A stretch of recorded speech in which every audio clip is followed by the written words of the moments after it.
Today's quick highlight product feature is going to be on batteries, specifically the Optima battery. And as you can see behind me here, I've already taken out the stock one.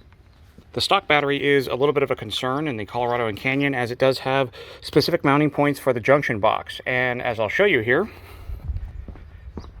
Optima Batteries has a solution for that. And the particular battery that I've got in here is the DH6.